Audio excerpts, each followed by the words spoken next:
जैसे जैसे वे चलते हैं अपने आसपास, आप जब चीज़ों को गहराइयों से जानोगे तो आप पाओगे ये मोर है, ये कछुआ है, ये खरगोश है, ये फूल है, ये घास है, ये पौधा है जिसमें घास लगी हुई है, ये कुकुरमुत्ता है, ये शंकुधारी पेड़ है, ये आम का पेड़ है जिसमें पौधे लगे हुए हैं। अलग अलग चीज़ें अलग अलग उद्देश्यों से बनी हुई हैं। पेड़ कुछ पंछियों और जंतुओं को भोजन और आश्रय प्रदान करते हैं। जंतु फल खाने के बाद बीज को फैलाने में सहायता करते हैं। आपको मालूम है गिलहरी कई बार बीजों को ज़मीन में खोद के गाड़ देती है और भूल जाती है, जिससे कई पेड़ों का निर्माण हो जाता है। क्या आप ऐसे अन्य उदाहरण को सोच सकते हैं? इससे पता चलता है कि पौधे और एक जंतु एक दूसरे पर निर्भर हैं। एक मेंढक का घर एक हाथी बना के चल जाता है। जब हाथी के पैर से कीचड़ में जब एक गड्ढा बनता है तो उसमें मेंढक जो है उसका घर बन जाता है। जो बायोडाइवर्सिटी है वो एक दूसरे पर डिपेंड है। पेड़ से पंछी हैं, पंछी से जानवर हैं, जानवर से इंसान है और इंसान से फिर पेड़ है। ये हमें समझना पड़ेगा।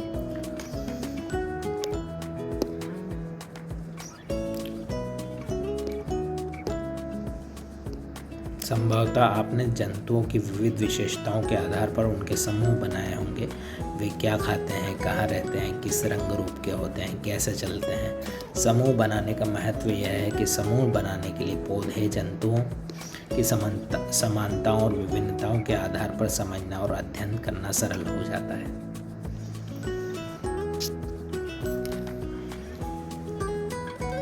ये एक्टिविटीज आप खुद करिएगा तो आपको चीज़ें ज़्यादा समझ में आएंगी। ये किस चीज़ का पेड़ है? ये आम का पेड़ है। आपने शाक, झाड़ियों, वृक्षों के बीच क्या अंतर दिखाई दिया आपको? आप ये सोचिएगा।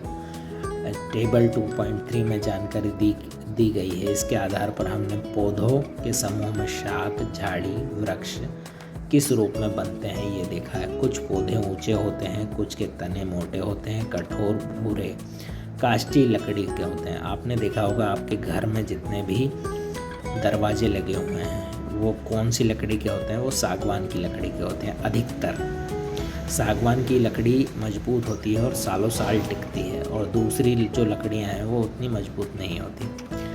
तो हर एक पौधे का, हर एक चीज़ का इस धरती पे कुछ न कुछ उपयोग है। उनकी शाखाएं भूमि से दूर, तने से कुछ ऊंचाई और निकलना आरंभ होती है। ऐसे पौधों को वृक्ष कहा जाता है। उदाहरण के लिए आम का पेड़। आप ही देखेंगे झाड़ी, इस प्रकार की झाड़ियाँ होती है और शाख ये होती हैं। इस पर टमाटर लग रहे हैं। क्या आपने कभी टमाटर खाए हैं? कुछ जो फल हैं वो खट्टे होते हैं। टमाटर, संतरा, ठीक है, अंगूर खट्टा भी होता है, मीठा भी होता है, मौसम्बी, ये सारी चीज़ें, नींबू, आंवला, ये खट्टे फल होते हैं। और कुछ पौधों के तनों में वृक्षों की तरह ऊंचे नहीं होते।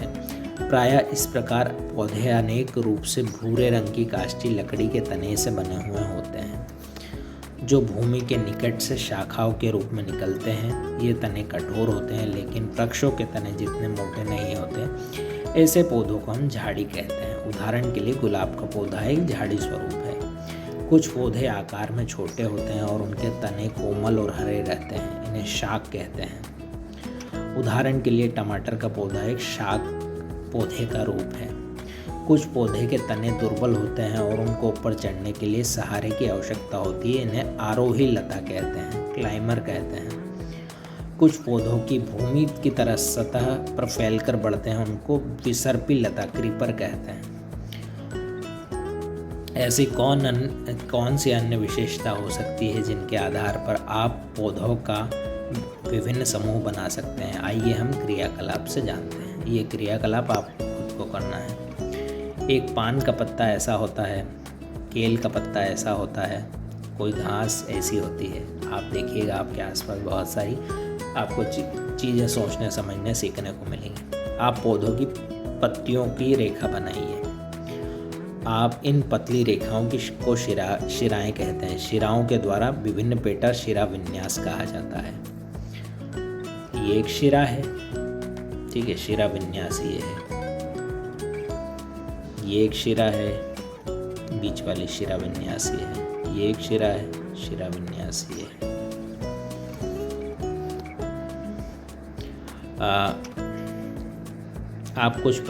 आप देखेंगे कुछ पत्तियां मोटी होती हैं। मध्य शिरा के दोनों शिराओं में एक जाल सा पैटर्न बनता है। इस पैटर्न को जालिका रूपी शिरा विन्यास कहते हैं। उदाहरण के लिए गुड़हल की पत्तियां इस शिरा का विन्यास पैटर्न प्रदर्शित करता है। आप देख सकते हैं कि कुछ पत्तियों में शिराओं में समानता चलती रहती है। इस पैटर्न को सामान्यतः शिरा विन्यास कहा जाता है। उदाहरण के लिए केले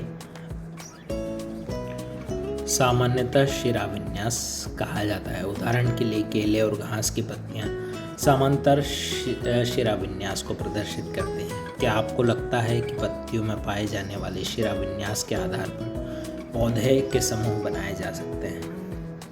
आइए हम अब इन पौधों की जड़ों के बारे में जानने का अन्वेषण करते हैं। क्या आपने सभी पौधों को देखा है? उनकी जड़ें होती हैं, कैसी जड़ें होती हैं उनकी?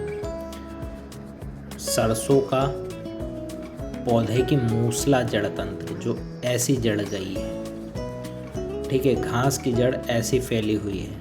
अलग अलग जड़ भी अलग अलग होती है। पत्तियां, पौधे, फूल, बीज और इनका फल अलग अलग होता है। आपने कभी नीम का पौधा देखा हो, नीम का पेड़ देखा हो, तो आप यह पाएंगे कि नीम कड़वी होती है, एक मीठी नीम होती है। ये सारी चीज़ें अलग अलग हैं। जड़ों को झकड़ा जड़ और रेशेदार जड़ कहते हैं। क्या आपके संग्रह में अन्य कोई घास सम्मिलित है? यदि हाँ है तो किस प्रकार की जड़ें हैं? आप यह चीज़ों को अपने माँ बाप से भी पूछिएगा, अपने फादर मदर से पूछिएगा कि जड़ें किस प्रकार की होती हैं, तो वो आपको बताएंगे। बहुत सारी चीज़ें जो मैं भी नहीं बता पा रहा हूँ वो आपको आपके माँ बाप आसानी से बता देंगे। क्या आपको इन पौधों की पत्तियों की शिरा विन्यास और जड़ों के प्रकार के मध्य कोई संबंध दिखाई देता है? सदाबहार के पौधे में मूसला जड़ें होती हैं और जलिका रूप शिला विन्यास होता है। यह जानने की कोशिश करें कि क्या जलिका रूप शिरा विन्यास अन्य जड़ों की मूसले शिरा विन्यास अन्य जड़ों से अलग है। Let's move forward to next chapter. आप देखेंगे कि बीज में भी कुछ एक बीज दोनों साइड होते हैं और कुछ बीज जो होते हैं वो बीज में होते हैं। आप ये समझिए कि धने का पौधा जो है, धने के बीज कैसे होते हैं वो आप पता कर लीजिएगा और उनको कैसे तोड़ के रखते हैं ये भी आप पता कर लीजिएगा। आप देखेंगे कि चने के बीज में बीज आवरण के अंदर 2 भागों में विभाजित होता है। प्रत्येक भाग को बीज पत्र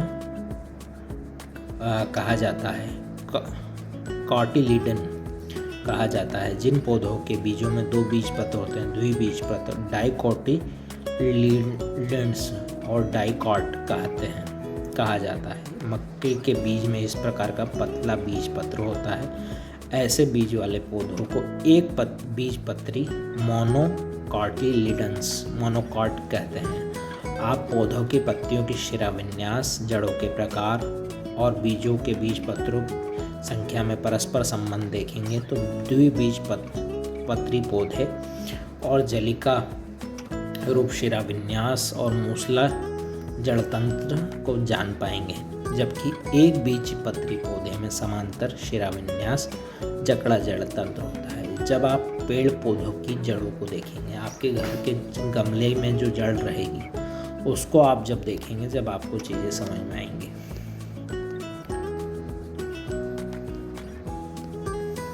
आप देखेंगे ये मछली है, ये मेंढक है, ये तितली है, ये खरगोश है, ये सांप है, ये भी सांप है, ये कछुआ है, ये भी बड़ा कछुआ है, ये चींटियां हैं, ये जो है कान खजूरा है, और ये चिड़िया है, ये भी चिड़िया है, ये कौवा है, ये बतख है। आप ये जब यह देखेंगे कि हर एक प्राणी की इस धरती पे कुछ ना कुछ योग्यताएं हैं और उसके कार्य हैं, और वो एक दूसरे से जुड़ा हुआ है। जब आप देखेंगे कि जो चील है वो सांप को खाती है, सांप कीड़ों को खाता है, तो कीड़े छोटे छोटे डिकम्पोजर का काम करता है। सब चीज़ें एक दूसरे से जुड़ी हुई हैं, इसी को हम जैव विविधता बोलते हैं।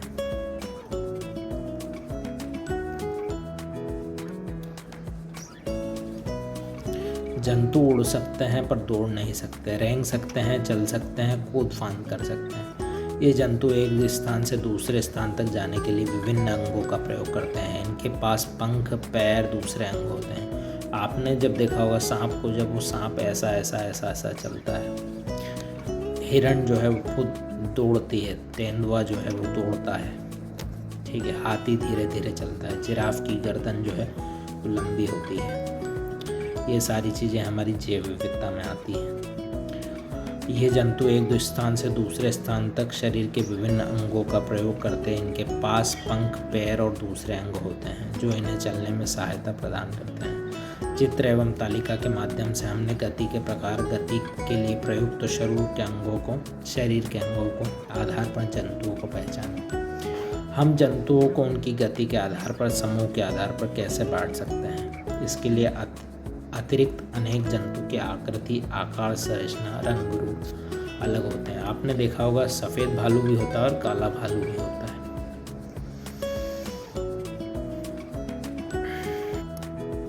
आप ये देखेंगे कि बकरी है, ठीक है। बकरी की 4 टांग होती है, ठीक है, 2 थन होते हैं। गाय के 4 थन होते हैं। आप देखेंगे तो ये मछली है, ये मछली के पंख हैं, ये गलफड़े हैं, और इन्हीं से वो मछली सांस लेती है।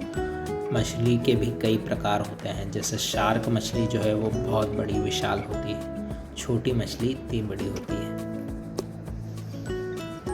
पंखों की मदद से आप देखेंगे पेड़ जो मरुस्थल में होते हैं, ये नागफनी का पौधा है, इसमें कांटे कांटे पाए जाते हैं, ठीक है। ये शंकुधारी पेड़ है जो पर्वतीय क्षेत्रों में देवदार का वृक्ष पाया जाता है। शंकुधारी होता है क्योंकि बर्फ वहाँ गिरती है तो वहाँ के पौधे ऐसे पनप गए, ऐसा वो हो गए।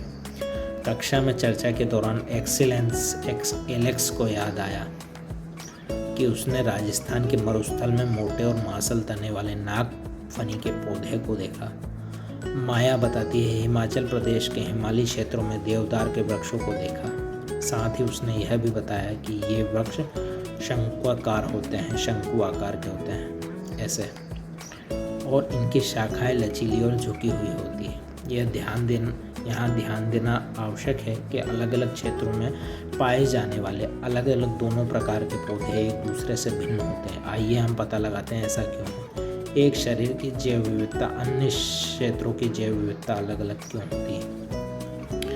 मरुस्थल क्षेत्रों में बहुत कम जल उपलब्ध रहता है। शुष्क मरुस्थल दिन में अत्यधिक गर्म और रात्रि में अत्यधिक ठंडे होते हैं। वहाँ का क्लाइमेट जो होता है, धूप वहाँ सीधी पड़ती है, सूर्य प्रकाश सीधा पड़ता है, तो वहाँ के पेड़ पौधे, वहाँ के जीव जंतु, वहाँ के इंसानों पर उसका असर आपको दिखेगा। जैसे साउथ इंडिया में अधिकतर लोगों का रंग काला है, ठीक है। नॉर्थ इंडिया में नॉर्मल है,